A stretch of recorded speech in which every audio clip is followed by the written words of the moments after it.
I've been living a double life for 10 years, Travis said, leaning back in his chair with an unsettling grin. 2 wives, 2 families. I pulled it off pretty well, huh? The anniversary dinner I'd spent hours preparing sat untouched between us.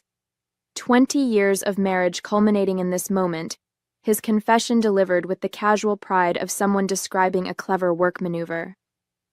I carefully set down my wine glass, forcing my face into practiced neutrality, the same expression I'd used countless times with difficult clients. How interesting, I replied, my voice steady despite the violent trembling beneath my ribs. Travis laughed, apparently delighted by my composure. That's one of the things I've always liked about you, Jade. You're so controlled. Caroline would be throwing plates by now. Caroline. My husband's other wife had a name. I'm Jade Wilson, 47 years old, a public relations consultant who built my reputation on managing crises for others. The irony wasn't lost on me as I faced the collapse of my carefully constructed life in Wilmington. For 20 years, I'd wanted a simple but substantive marriage, mutual respect, comfortable companionship, and the quiet dignity of growing old together. Now I realized I'd been married to a fiction, a character Travis had been playing while his real life unfolded elsewhere. They live in Oregon, he continued, helping himself to more wine. Eugene, beautiful area. Caroline's a kindergarten teacher. The kids are 9 and 7. Children. He had children with this woman. The knife twisted deeper as I recalled years of discussions about remaining childless, his insistence that he wasn't father material, that our careers were too demanding for parenthood. I usually tell her I'm on business trips when I'm here, he explained, as if discussing a normal work arrangement. And when I'm with them, you think I'm at conferences or meeting clients. The logistics were impressive, I had to admit. The regular work trips, the conference calls he couldn't miss, the holidays he sometimes had to work through. A decade of elaborate lies constructed around our marriage. Why tell me now? I asked, surprised by my own curiosity. Travis shrugged. It's getting complicated. Caroline's been pushing for more time together. The kids are getting older, asking questions. And frankly, maintaining 2 completely separate lives is exhausting. So what happens now? My throat constricted around the words. Nothing changes, he said firmly. This is still my home too. I've built a life here just as real as the one in Oregon. I'm not giving up either. The casual entitlement in his voice chilled me. He wasn't confessing to ease his conscience or because he'd chosen one family over the other. He was simply adjusting his strategy, bringing me into his deception as an accomplice rather than a victim. As Travis launched into more details about his other life, I noticed something disturbing. The confident smirk, the self-satisfied tone, the complete lack of remorse. This wasn't a man worried about consequences. This was a man who believed himself untouchable. And that meant whatever was coming would be worse than I could possibly imagine. Travis and I met at a pharmaceutical industry conference in Chicago. I was handling crisis communications for a client. He was a rising star in pharmaceutical sales. We connected over drinks, laughing about the pretentiousness of corporate jargon and the absurdity of hotel conference rooms. That easy rapport continued through dinner, then breakfast, then weekend visits between Philadelphia and Wilmington. 6 months later, we were married in a small ceremony. Nothing extravagant, just close friends and my parents. Travis's family was notably absent.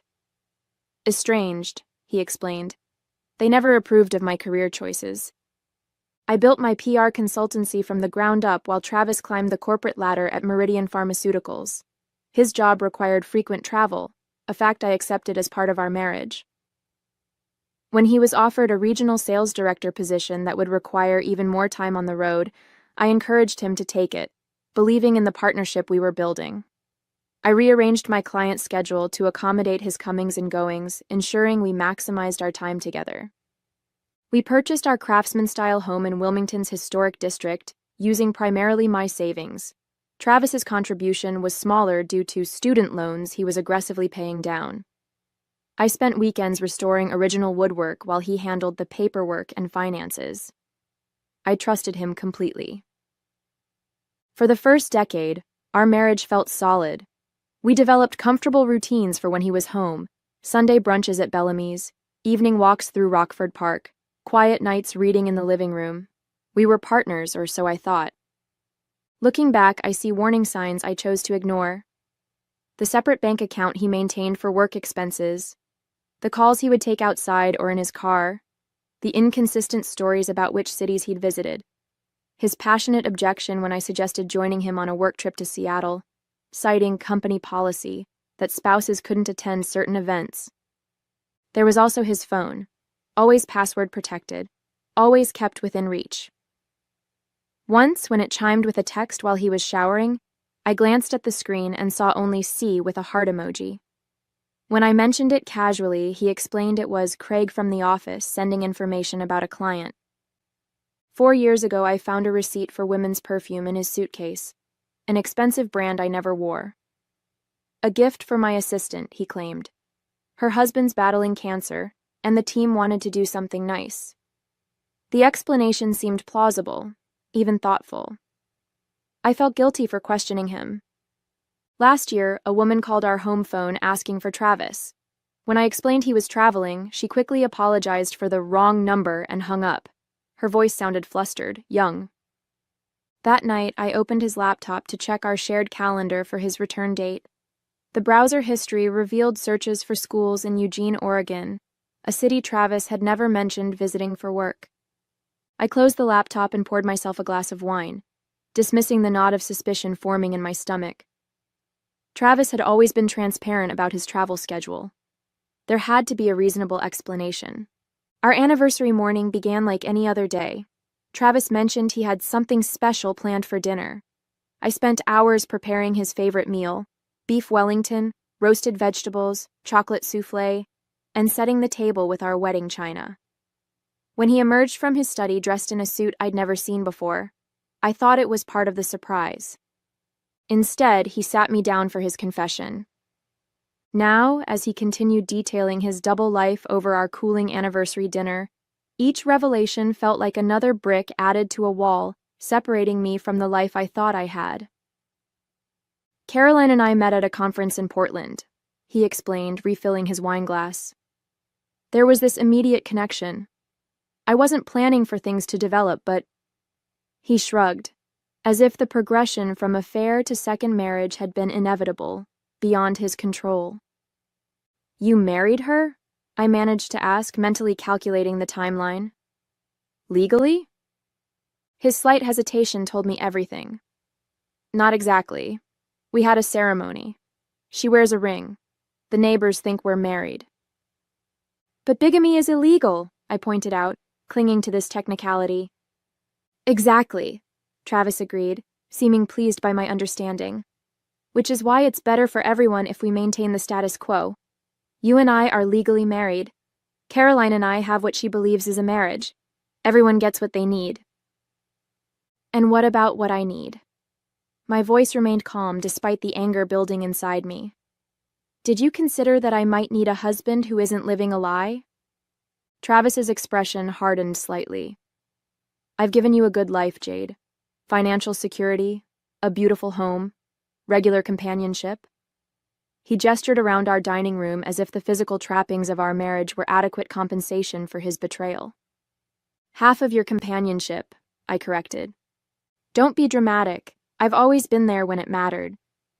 His dismissive tone suggested this was a minor detail, not worth dwelling on.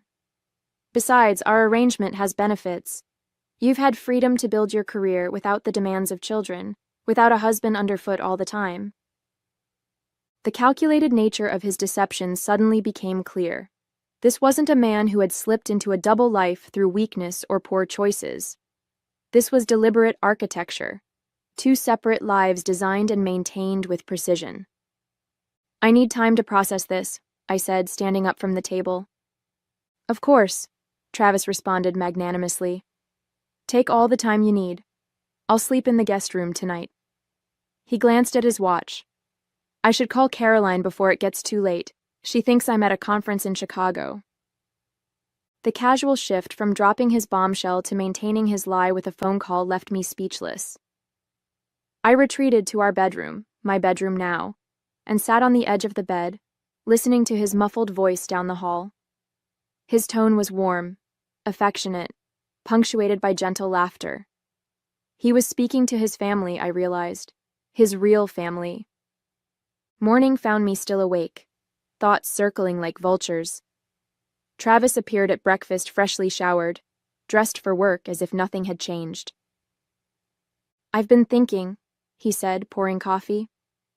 "We should take a trip, reconnect. I know this is a lot to absorb." I stared at him, this stranger wearing my husband's face. "You're still planning to maintain both relationships?" "It's worked for 10 years," he replied pragmatically. "We just need to establish some new parameters."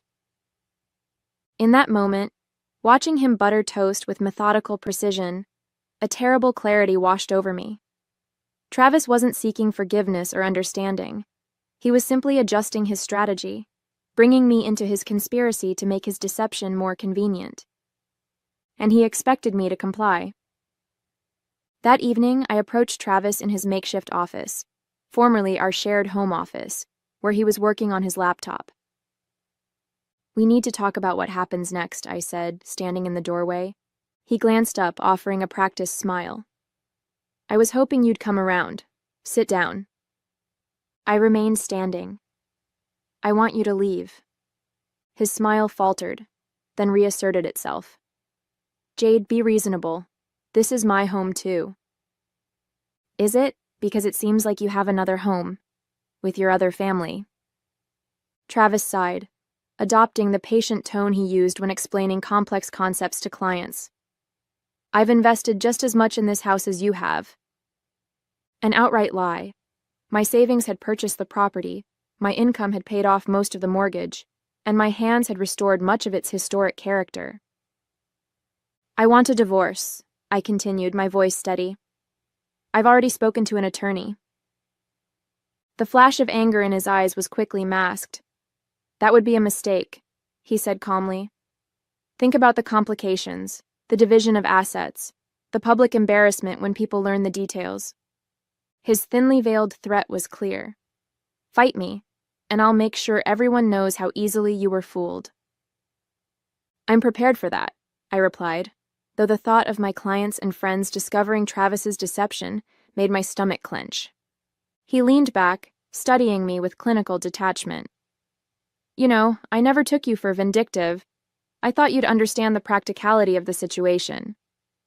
"Practicality?" I echoed in disbelief. "Yes, practicality," he repeated firmly. "Some marriages involve affairs, some involve separate bedrooms, some involve other compromises. Ours involves separate locations and responsibilities. The underlying structure isn't that different." His ability to rationalize his betrayal was astounding. According to Travis's warped logic, maintaining two separate families was just another form of marriage arrangement. "And what about Caroline?" I challenged. "Does she know about this practical arrangement?" A flicker of discomfort crossed his face.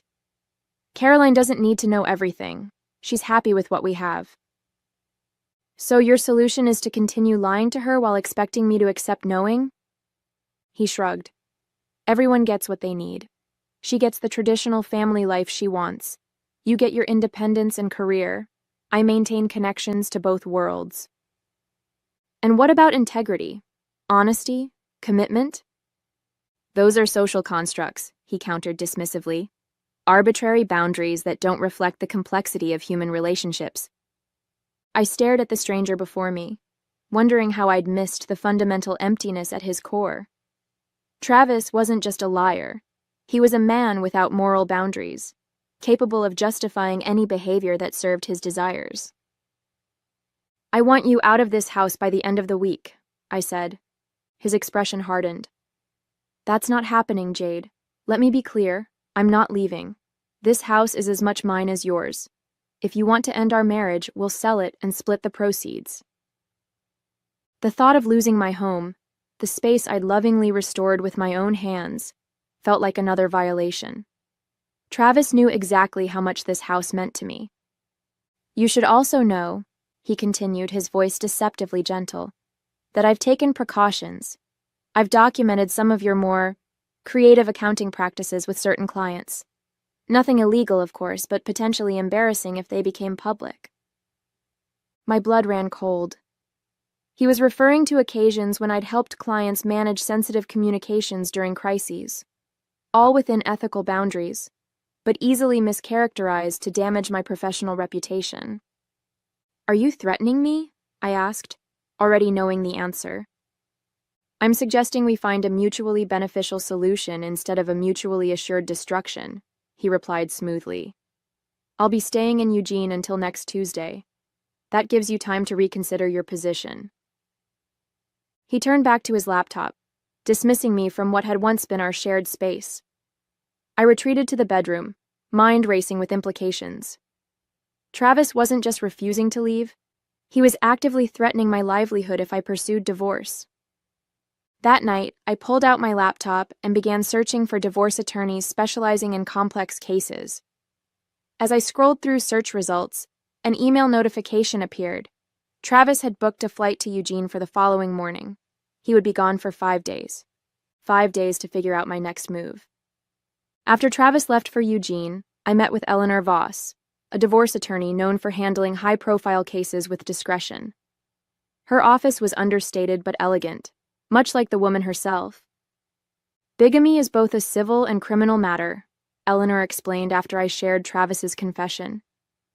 Even if he's not legally married to this Caroline, he's committed fraud against both of you. He's threatening to damage my professional reputation if I pursue divorce, I added.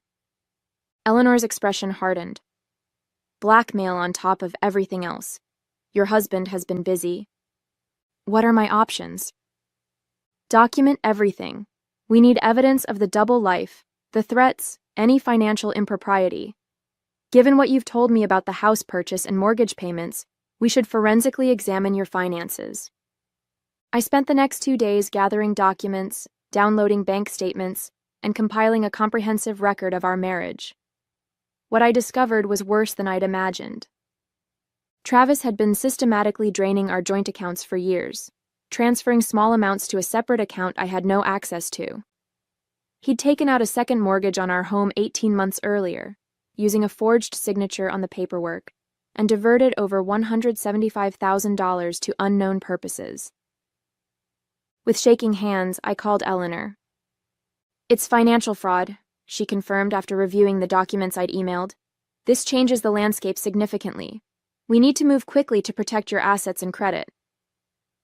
Following her advice, I froze our joint accounts, reported the fraudulent mortgage to the bank, and placed a fraud alert with credit bureaus. But my deepest shock came that evening when I found a hidden compartment in Travis's desk containing multiple identification documents, driver's licenses, credit cards, even a passport, all bearing his photo, but different names.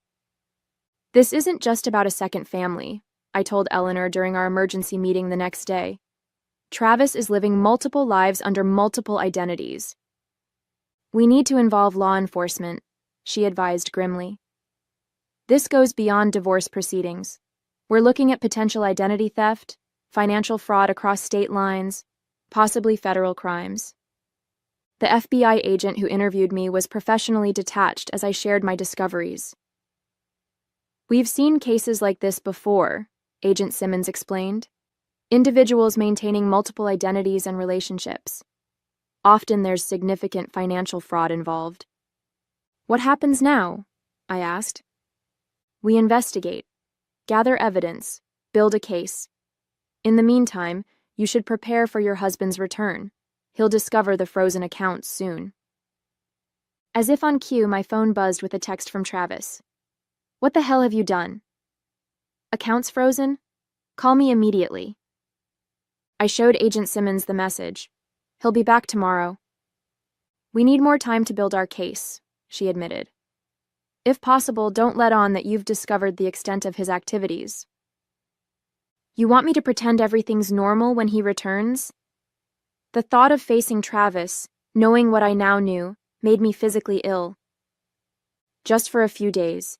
We're obtaining warrants, coordinating with Oregon authorities.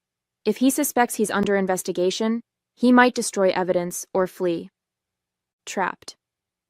I was being asked to maintain my own deception with a man who had deceived me for a decade. I'll try, I promised, though uncertainty gnawed at me. After Agent Simmons left, I wandered through the house, our house, seeing it with new eyes. The framed photos of our travels, the wedding portrait on the mantel, the anniversary gifts accumulated over years, all artifacts of a marriage that had been a carefully constructed illusion. In our bedroom, I opened Travis's closet and ran my fingers over his precisely arranged shirts. The Travis I knew was orderly, methodical. Now I understood that this meticulousness wasn't just a personality trait. It was a necessity for someone maintaining multiple lives. The man I had loved, had believed I knew intimately, was a fiction. And tomorrow, he would return expecting to find his dutiful wife, willing to accommodate his betrayal for the sake of practicality.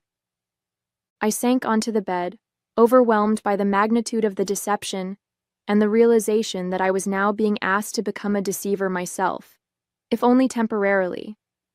How many of our moments together had been genuine? Had he ever truly loved me, or had I simply been a convenient cover story, a respectable facade for a man living in shadows?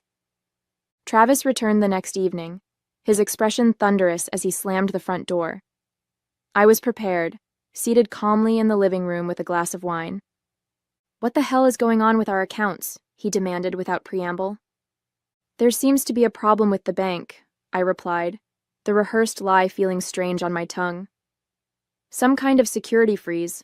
I've been trying to sort it out." His eyes narrowed, assessing my face for signs of deception. I maintained the neutral expression I'd perfected over decades in PR. "And you didn't think to call me?"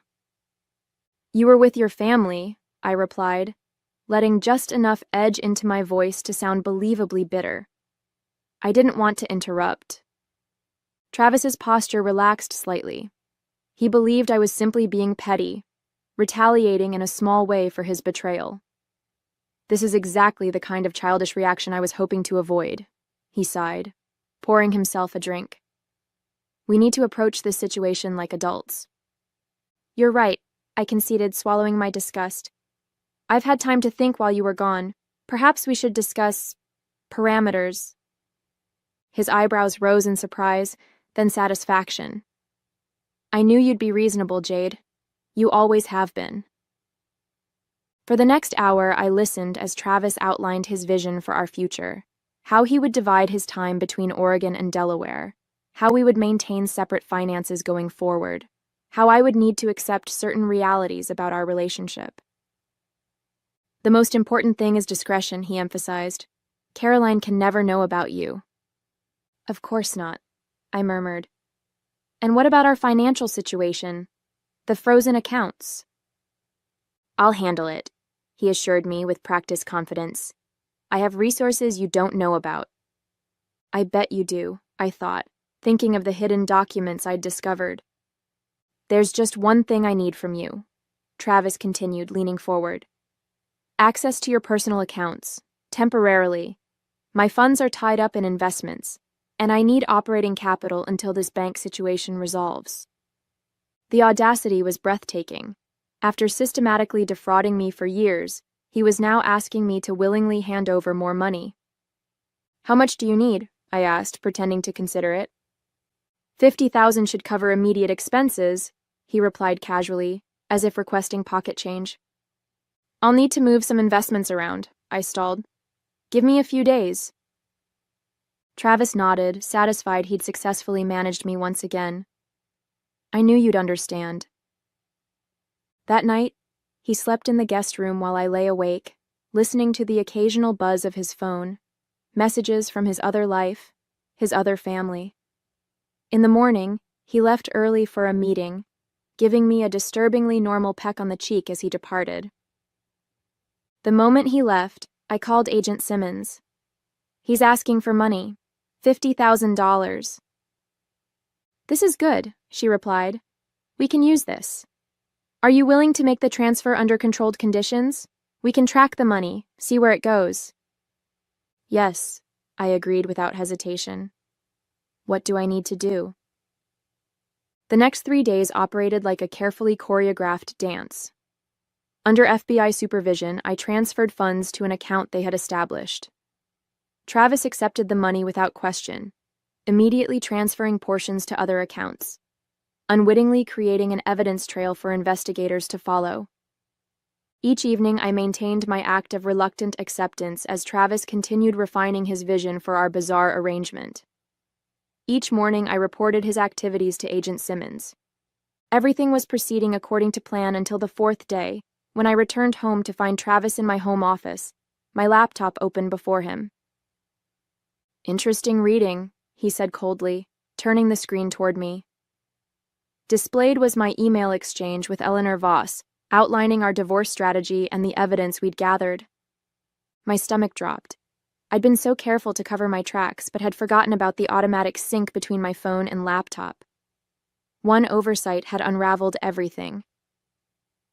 So this is how you respond to my honesty? Travis asked, his voice dangerously quiet. By plotting behind my back? Travis, Save it. He stood, closing the laptop with deliberate calm. I've already taken precautions. Your so-called evidence has been deleted, and I've called in some favors to expedite selling this house. The room seemed to tilt slightly. You can't sell this house without my signature. His smile was chilling. Can't I? It seems we both have talents for forgery. As he moved toward the door, I realized with horrible clarity that I had severely underestimated Travis. He wasn't just a liar and a bigamist. He was someone capable of destroying my entire life without remorse. I'm leaving for a few days, he announced from the doorway. When I return, I expect everything to be back to normal. No lawyers, no frozen accounts, no police, or things will get very unpleasant for you. The front door closed behind him with quiet finality, leaving me alone with the knowledge that my careful plan had just collapsed, and Travis now knew I was coming for him. I called Agent Simmons immediately. Travis found my emails, he knows everything. Where is he now? He left. Said he's going away for a few days. My voice shook. He threatened to forge my signature to sell the house. This changes our timeline. We need to move now before he destroys evidence or transfers more assets. Within an hour, federal agents were searching our house, documenting the hidden compartments in Travis's desk, collecting his laptop and financial records. Similar actions were taking place simultaneously in Eugene, where agents had located the home Travis shared with Caroline. Agent Simmons showed me photographs of Travis entering a bank's safe deposit box facility 30 minutes after leaving our house. We believe this is where he keeps his alternate identification documents. We're securing a warrant now. That evening, as I sat in my kitchen surrounded by the detritus of the FBI search, my phone rang with an unfamiliar number. Is this Jade Wilson? A woman's voice, tentative and strained. Yes, who's calling? My name is Caroline Phillips. I think we're married to the same man. My heart lurched. Caroline. Yes. I'm sorry you're learning about this like this. A choked laugh. The FBI searched my house today. They showed me pictures of you, of your marriage certificate. 10 years of my life. Just lies. I only learned about it a week ago, I offered, unsure what comfort I could possibly provide to this stranger who was also my husband's victim. They're saying Thomas, Travis, whatever his name really is, they're saying he has other families, not just us. The revelation didn't surprise me as much as it should have. How many? They've identified 4 so far, in different states, with different names. Her voice broke. Who is he? Who did we marry?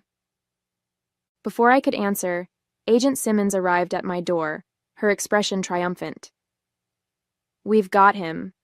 Travis, or should I say, Jonathan Wells, was just arrested trying to board a flight to Zurich with falsified documents. As she showed me his booking photograph, I felt a strange sense of vindication mingled with grief. The man I'd built my life around wasn't just a liar, he was a phantom. The evidence mounted with breathtaking speed once authorities began connecting the dots between Travis's multiple identities. Beyond Caroline and me, investigators discovered relationships with women in Minnesota and Arizona, each believing she was his only wife, each with a different version of my husband living in her home. The scope of his deception was staggering. Travis, whose real name turned out to be Michael Chambers, had maintained these separate lives for over a decade, crafting distinct personalities for each relationship. With me, he was Travis Wilson, ambitious pharmaceutical executive, pragmatic and precise. With Caroline, he was Thomas Phillips, devoted father, middle school science teacher. The other identities revealed similar chameleon-like adaptations. His financial crimes were equally elaborate. Beyond the fraud committed against his wives, he'd been embezzling from pharmaceutical companies for years, using his position in sales to orchestrate complex schemes involving kickbacks and falsified orders. I attended his arraignment, watching from the back of the courtroom as the man I'd built my life around pleaded not guilty to 27 federal charges. He never once looked in my direction. In the months that followed, I rebuilt my life piece by piece. The FBI unfroze my personal accounts, and the fraudulent mortgage was removed from my credit history.